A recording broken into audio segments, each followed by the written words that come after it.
Hey, what's up, everybody? It's Mike here, Mike's Weather Page. Time to start talking about some weather.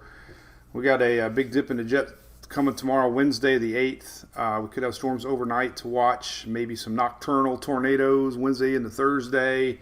So real important to get that news out to you if you're living along the upper Gulf Coast. We also have some interesting weather shaping up maybe for the weekend along the Atlantic eastern coast. Maybe a little low with some backside snow east of the Smokies maybe for this weekend. Definitely want to keep your eyes open on maybe this trend I'm seeing. Kind of similar. A couple of days ago we had something kind of similar on the east coast of Florida.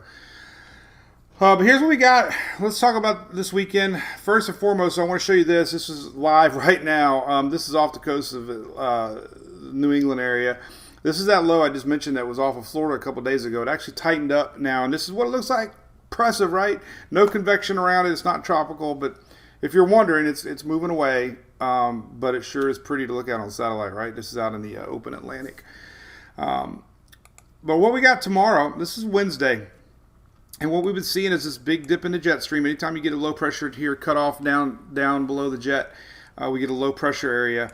And we're seeing these winds dipping south. This pulls up that warm Gulf moisture air that we've seen all season, meaning storms out ahead of it. The difference with this one, the timing is a little later, which means we could see more into Wednesday night, overnight into Thursday. But it's all being set up by this dip in the jet that we've been seeing a lot of this year. Storm Prediction Center showing you this.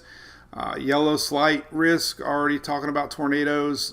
Tornado probability legend here from the Storm Prediction Center showing 5% for Wednesday night. And usually when you get a 5%, you get a tornado watch, meaning the conditions are favorable for possible tornadoes. Doesn't mean we're going to get any. It just means that the conditions are there, and we might see a tornado watch into the night, overnight, Wednesday into Thursday. Here's some of the latest modeling. This shows you Wednesday, about early afternoon tomorrow, Wednesday. We can start to see these line of storms develop. Our low pressure is going to start pulling on out of here, but this is where we're watching. These storms are going to be developing, and this is into the overnight hours. This is like 9, 10, 11, 12 o'clock. This is around midnight right there. So we could see a strong line of storms around midnight, give or take an hour or two ahead and behind. But overnight is what we're looking at possibly here with some storms, Louisiana northward into Mississippi. Your supercell index here kind of showing the same thing. The chances start to increase about 6 p.m. Wednesday night. You can start to see a little energy push here overnight around the midnight hours. So confidence is there. We could see some storms brewing to watch out for. And then it slowly weakens out. We could see some of these storms reach the Florida Panhandle on Thursday morning. This is 6, 7 o'clock in the morning. So we'll keep an eye on this line here Thursday morning. But it's not expected to be as strong. But as we've seen all year long, anytime we get this moisture pumping in off the Gulf, warm waters, I suspect we could see some sneaky storms, Thursday to watch out for as you wake up. So that's what's coming there. Now this weekend we got an interesting setup. I've been watching a lot.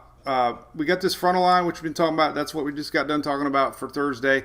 It's going to linger a little bit. Now we have another front coming in from behind, and what's interesting about this secondary front is we got a really big dip in the 540 line here, indicating cold Arctic air. That means we're going to have a lot of instability. So we're kind of seeing this chances of maybe like a little low pressure area setting up here off of the Atlantic and overland over the East Coast. You can kind of see this big dip, 540 line dip. Now that means we're going to see some freezing temperatures down in the Florida Panhandle this weekend, Sunday morning, Saturday night, Sunday morning this weekend. But what's interesting is we could see some stormy weather here on the East Coast. But when this low pressure starts to set up, we start to get this backside moisture flow, and with this cold Arctic air in place, could be some surprise snow showers here east of the Smokies. And we're getting a really big latest GFS run showing some heavy snow into the Carolinas. So that's something to watch, but we're still seeing low pressure here along the Outer Banks. So regardless, it looks like a stormy setup this weekend skirting the East Coast. Most of your models are showing it. The icon here has been picking up on it really well. Here's Friday, then that low gets a little tight, and there's our little low pressure system, 1003, 1005. Same theme. Cold air behind, maybe getting some backside snow here across the Carolinas over the weekend. So, never know. Even the Canadian model showing a similar setup here with a low pressure. These are all on tropicaltidbits.com, by the way. We like to use Levi's site a lot. So there's your little low. So yeah, we'll keep an eye on that. It's only Tuesday, long way away for the weekend, but things are kind of shaping up. We could see some late season snow here east of Smokies, and some nasty weather along the Carolina coast, Virginia possibly this weekend to watch. So we'll keep an eye on that. All right. And that's about it. Here's your NASCAR news. I'm really excited to share with everybody. Let me pull it up here right there. So let's turn the sound on. Hurricane awareness machine. We've been talking a lot about this, right? So we got a hurricane race car in Xfinity for Daytona. Big sponsors of our site, Furman, OSR, Victory Powerline, and Coastal Claims out of Florida here. So 4 great partners are putting this together. State of Florida is participating. Volusia County EOC is participating. We're going to be handing out weather radios, paraphernalia on storm preparedness, and more. So keep an eye on that. We'll be doing a meet and greet across from Speedway, 1:30 to 3:30 on Saturday at the Sunoco station. But we got our own race car. It's the coolest thing ever. Hopefully you'll get to see it on TV if we get some press out of it. So keep your eyes on that. We're definitely excited. All right, so pay attention to the weather. Got some interesting things coming up, all right? Just wanted to share everything with you. Make sure you like and share this on YouTube. We're trying to get our YouTube numbers up. That's our goal for 2023. Have a great day.